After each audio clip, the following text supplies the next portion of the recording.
وبركاته.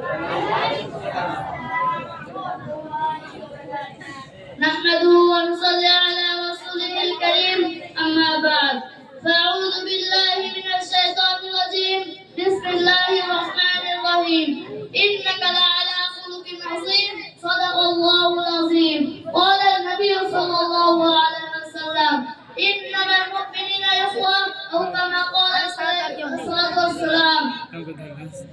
দক্ষিণবঙ্গের ঐতিহ্যবাহী বেনাপোল দারুল উলুম কর্তৃক আয়োজিত বার্ষিক প্রতিযোগিতামূলক অনুষ্ঠানের সম্মানিত সভাপতি ও বিজ্ঞ বিচারক মণ্ডলী এবং সুদক্ষ